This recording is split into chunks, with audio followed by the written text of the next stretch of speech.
হত্যা মামলায় হাতকড়া পরিয়ে ঢাকার একটি নিম্ন আদালতে হাজির করা হয় ১৭ বছর কিশোর হাসনাতুল ফায়াজকে। কে এই ১৭ বছরের কিশোর ফায়াজ? জন্ম নিবন্ধন অনুসারে হাসনাতুল ইসলাম ফায়াজের জন্ম ২০০৭ সালের ১৯ এপ্রিল। ২০২৪ সালের এসএসসি পরীক্ষায় ঢাকায় শামসুল হক খান স্কুল অ্যান্ড কলেজ থেকে গোল্ডেন A+ পেয়েছে।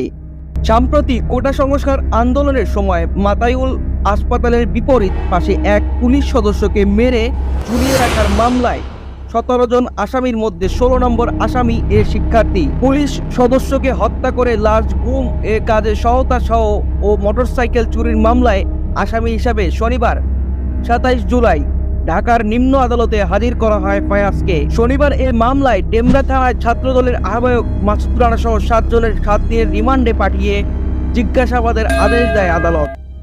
ওই ৭ জনের মধ্যে ঢাকা কলেজের শিক্ষার্থী হাসনাতুল ইসলাম ফায়াজের বয়স এখনো ১৮ হয়নি বলে তার আইনজীবীর ভাষ্য। এসে বললাম যে শিশু আইন অনুযায়ী তাকে হাতকড়া বা কোনো কিশোর কাউকে দড়ি বা হাতকড়া বাঁধা যাবে না, তাকে রিমান্ডে দেওয়া যাবে না।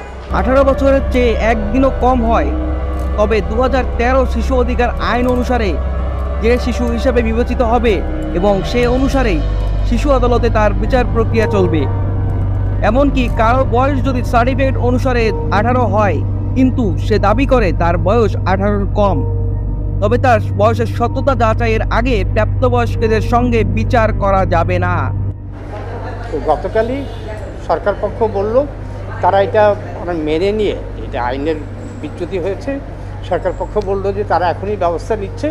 তো আজকে সরকার পক্ষ এসে বলল যে তারা ব্যবস্থা নিয়েছে, তাকে রিমান্ড থেকে তাকে ছেড়ে টঙ্গী কিশোরালয়ে নিয়ে গেছে এবং ওইটাও স্বীকার করেছে যে তাকে হাতে দড়ি দিয়ে তাকে বাঁধাটা এটা বেআইনি হয়েছে।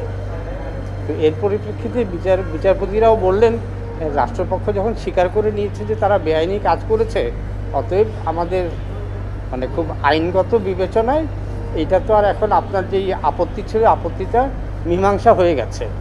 অতএব এই মীমাংসা হয়ে গেছে এবং এতে আমার মনে হয় যে যেটা লাভ হবে বা সবাই যেটা জানা হবে যে ১৮ বছরের কম কোনো কাউকে যদি পুলিশ গ্রেফতারও করতে চায় তাকে হাতে কবজি পড়ানো যাবে না, তাকে দড়ি দিয়ে বাঁধা যাবে না এবং সাধারণ আদালতে তাকে নেওয়া যাবে না, তাকে কিশোর আদালতে বা জুভিনাইল কোর্টে নিতে হবে।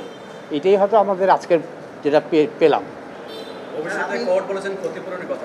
আচ্ছা, হ্যাঁ, কোর্ট বলেছে যে এটা তাকে যে তার সাথে যে বেআইনি আচরণ করা হয়েছে এটার জন্য ক্ষতিপূরণ চাইলে ওটা অন্য আদালতে ক্ষতিপূরণের জন্য আলাদা দরখাস্ত আপনারা নিয়ে আসতে কেউ বাধা দিবেন না। আমি গ্রেফতার তো না, আমি যেটা বলেছিলাম যে শিশুদের যদি গ্রেফতারও করা হয় তাহলে শিশু আইন ২০১৩ ওই অনুযায়ী পুলিশকে পদক্ষেপ নিতে হবে। এটা অবশ্য কোর্টও বললেন যে, আমি যেটা বলছি আজকের এই ঘটনার পরে, আর আমি যেটা বলেছি যে শিশু আইন ২০১৩ আমাদের কোনো চর্চা নাই। আইনে বলা আছে শিশুর অনেক অধিকারের কথা, কিন্তু কেউ জানেন না, মানে না। এবং এই শিশু আইন নিয়ে আমাদের কোনো হাইকোর্টের কোনো বড় জাজমেন্টও নাই। শিশু আইনে তো ১০-১১ বছর হয়ে গেল। অতএব এইটাই সব কিছু দৃষ্টি আকর্ষণ করা।